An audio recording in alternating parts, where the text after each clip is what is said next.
Okay, the shirt you just saw you can get at wm3.org. Alright, I made this video about 5 or 6 months ago where I didn't have as much information as I do now.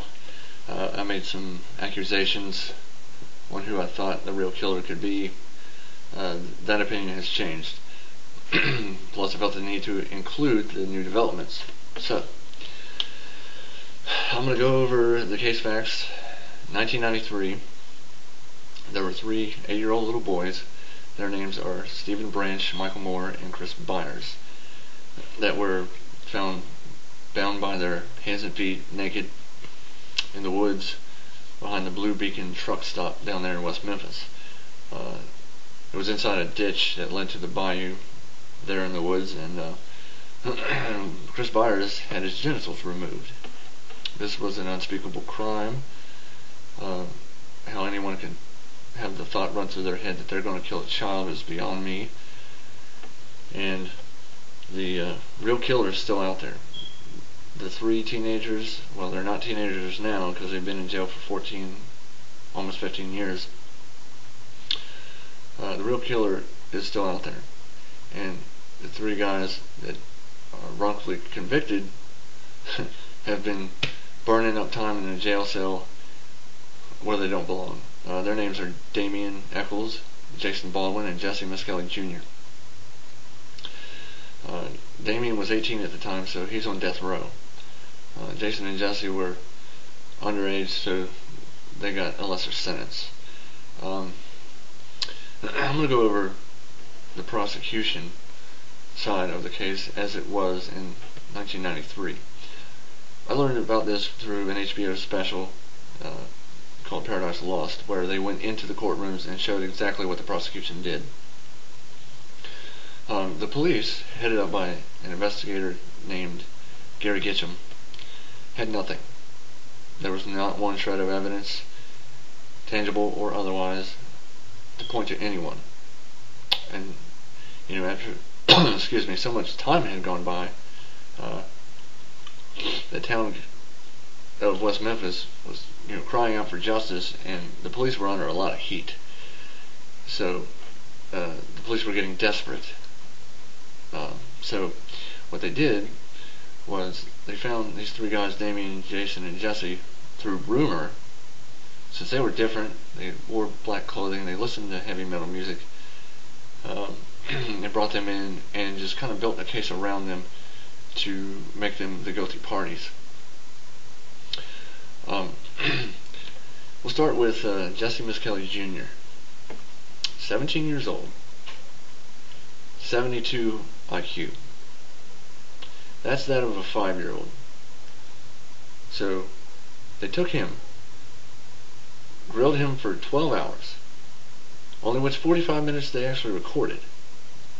This kid, with his 5-year-old mentality, said, I didn't do it. They did a polygraph, he passed it, but then Gary Gitcham lied to him and said, well, you didn't pass it. Your brain tells us you lied to us. So he starts thinking, well, if I just tell them what they want to hear, then they'll stop asking me so many questions. So that's what he does. He comes up with this fabricated story, says that he and Damian and Jason tied him up with brown rope, and that they started screwing him, and they beat them over the head with a stick, and that one of the other 2 had cut off the testicles and put them in his mouth. None of which actually happened. Okay, they were tied up with their own shoelaces, not brown rope. As proven by a competent legal defense team, now there was no sexual mutilation at all. And that the genitals being removed and the marks on the body were caused by animal predation, which is, a post-mortem where, animals come up and shoot on the bodies, and, the genital area is an easy area for animals to, come after. And that's actually been proven now, so, the prosecution says that they also found this Rambo knife, and that's how the genitals were removed. Obviously, no knife was used at all,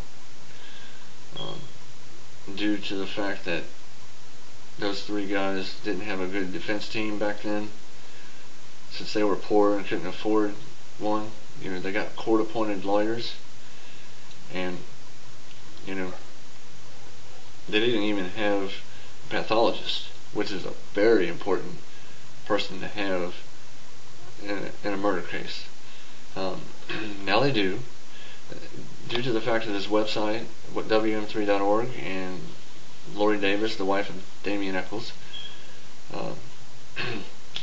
Lots of money has been raised due to their work and their effort to get the word about this case out there.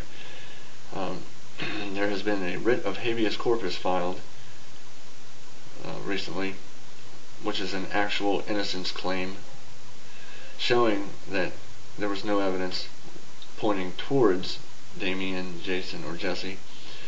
In fact, the only evidence there is points away from them, possibly towards Steve Hobbs, which is a step-parent of one of the victims.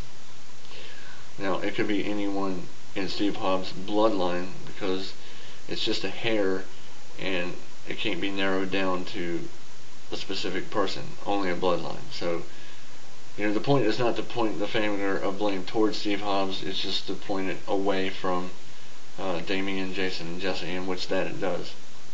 DNA testing has been done finally, because DNA testing did not exist back then. And all this due to donations. DNA is expensive, or DNA testing is expensive. So that goes to show you that there are people that are good-hearted and willing to support justice in this country, which is nice.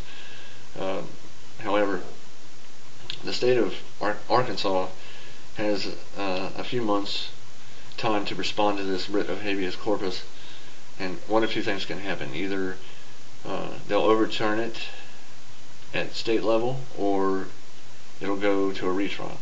Now, if it goes to retrial, that's where more donations are needed. The defense team is going to need money. There's going to be court costs, and so on and so forth.